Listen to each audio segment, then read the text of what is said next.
છોટાઉદેપુરના આદિવાસીઓ એક આંદોલનના મંડાણ કરવા જઈ રહ્યા છે, કેમ કે આદિવાસીઓને જે તેમની ઓળખના પ્રશ્નો છે, જે જાતિના દાખલાના પ્રશ્નો છે, તેના મુદ્દે હવે પાવી જેતપુર ખાતે મોટી સંખ્યામાં છોટાઉદેપુરમાં આદિવાસીઓ જે છે તે ભેગા થયા હતા।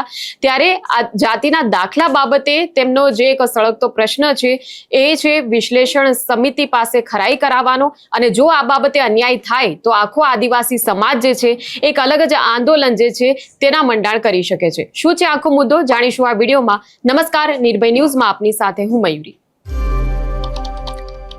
છોટાઉદેપુરના પાવી જેતપુરમાં આદિવાસીઓને જાતિના દાખલા મુદ્દે જે વિશ્લેષણ સમિતિ હોય છે એ વિશ્લેષણ સમિતિ પાસે પોતાના દસ્તાવેજોની ખરાઈ કરાવવાની હોય છે, અને જે આ પદ્ધતિ છે એ પદ્ધતિ ક્યાંક આદિવાસી સમાજને એવું લાગી રહ્યું છે કે તેમને અન્યાય થઈ રહ્યો છે।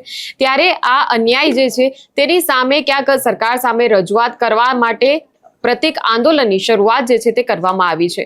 તો પાવી જેતપુરના તાલુકા પંચાયતના જે સભ્ય છે વિષ્ણુ રાઠવા, તેમની આગેવાનીમાં આદિવાસી સમાજના જે વિદ્યાર્થીઓ છે ખાસ કરીને તે મોટી સંખ્યામાં આ પ્રતિક આંદોલન જે છે તેમાં જોડાયા હતા, અને તંત્ર દ્વારા જ્યારે આ વિશ્લેષણ સમિતિમાં દસ્તાવેજોની ખરાઈ કરવાના નિર્ણય બાબતે કોઈ ફેરવિચારણા કરવામાં આવે તેવી તેમણે માંગ કરી છે, અને જો એવું ન થાય તો આગામી સમયમાં વધુ ઉગ્ર આંદોલન કરશે તેવી તેમણે ચીમકી ઉચ્ચારી છે।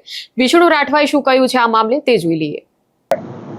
ગુજરાત રાજ્ય આદિજાતિ વિકાસ વિભાગ બિરસા મુંડા દ્વારા ઓનલાઈન વેબસાઇટ ઉપર મુકાયેલ પરિપત્ર દ્વારા શાળા, કોલેજો, આઈટીઆઈઓ તેમજ નર્સિંગ કોલેજોમાં જે પ્રવેશ મેળવ્યા પહેલા જાતિના દાખલાની વિશ્લેષણ સમિતિ સમક્ષ ખરાઈ કરવાનો જે પરિપત્ર કરવામાં આવ્યો છે એના સંદર્ભમાં અમે ગતરોજ આવેદનપત્ર આપ્યું હતું, અને આજરોજ અમે સત્તાવાર રીતે અહીંયા તાલુકા સેવા સદન જેતપુર પાવી રતનપુરની સામે પ્રતિક ધરણા ઉપર શરૂઆત કરી છે। મૂળ વાત એ છે કે જાતિના દાખલાની જો ખરાઈ કરવામાં વિદ્યાર્થીઓને એડમિશન પહેલાં જો ખરાઈ કરવામાં આવે તો કોઈ પણ વિદ્યાર્થી એડમિશન તાત્કાલિક ના લઈ શકે, કારણ કે વિશ્લેષણ સમિતિમાં ખરાઈ કરવા માટે 1 વર્ષ 2 વર્ષ જેટલો લાંબો સમયગાળો થાય છે। વિશ્લેષણ સમિતિમાં સ્ટાફનો પણ અભાવ છે, અને છોટાઉદેપુર જિલ્લાની વાત કરવામાં આવે તો રાઠવા સમાજની ઘણી બધી વિસંગતતાઓ છે, જેના કારણે વારંવાર રાઠવા સમાજની આદિવાસી ઓળખ અને અસ્મિતા ઉપર પ્રશ્ન ઉપસ્થિત થાય છે, જેના કારણે હજારો વિદ્યાર્થીઓ, ખેડૂતો, વાલીઓ તેમજ વિવિધ વિભાગના કર્મચારીઓ હેરાન પરેશાન થઈ રહ્યા છે। અને વારંવાર આઝાદીના 80 વર્ષ પછી પણ વારંવાર જો રાઠવા સમાજને જાતિ ઓળખ પ્રસ્થાપિત કરવા માટે જો વારંવાર આંદોલનો કરવામાં આવી રહ્યા હોય તો એનું યોગ્ય નિરાકરણ તાત્કાલિક ધોરણે લાવવામાં આવે એવી અમારી માંગણી અને ચીમકી છે।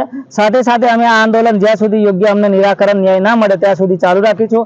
આવનાર દિવસોમાં જો રાઠવા સમાજના પ્રશ્નનું કાયમી નિરાકરણ ના આવે તો આગામી સમયમાં અમે કાયમી ધોરણે આ આંદોલન ચાલુ રાખીશું, અને આગામી સમયમાં અમારે જિલ્લા બંધ હોય કે પછી ઉગ્ર આંદોલન કરવાની શરૂઆત થશે તો એ પણ કરવા માટે અમે સમગ્ર સમાજ, સમસ્ત આદિવાસી સમાજ છોટાઉદેપુર સાથે રહીને દરેક જિલ્લાના સામાજિક રાજકીય પદાધિકારીઓ જોડે વિચાર વિમર્શ કર્યા બાદ અમે આગામી સમયમાં ઉગ્ર આંદોલન પણ કરીશું। આદિવાસી સમાજ અને ખાસ કરીને જે રાઠવા સમાજ છે તેમના માટે ક્યાંક આ વિશ્લેષણ સમિતિની આખી પદ્ધતિ જે છે એ અન્યાય કરાવનારી છે, કેમ કે લગભગ 25,000 જેટલા વિદ્યાર્થીઓ છે કે જેમને આ ખરાઈની પદ્ધતિના કારણે એડમિશન લેવામાં મુશ્કેલી પડી રહી છે। હવે આ સમગ્ર વાતને લઈને આગામી સમયમાં આદિવાસી સમાજ જે છે એ કઈ રીતે લડત આપે છે તે જોવાનું રહેશે। વિશ્લેષણ સમિતિની અંદર જ્યારે ખરાઈ કરવામાં આવે છે ત્યારે તેમને જે મુશ્કેલીઓ હોય છે, મુશ્કેલીઓ બાબતે રજૂઆતો કરી રહ્યા છે, પરંતુ આ રજૂઆતોને હવે સરકાર કયા પ્રકારે ધ્યાનમાં લે છે તે જોવાનું રહેશે। ત્યારે આ મુદ્દાને લઈને તમારું શું કહેવું છે તે કમેન્ટ સેક્શનમાં અમને જણાવશો। આ પ્રકારના વિડીયો માટે આપ જોતા રહો નિર્ભય ન્યૂઝ। અમારી ચેનલને લાઇક, શેર અને સબસ્ક્રાઇબ કરવાનું ભૂલશો નહીં। નમસ્કાર।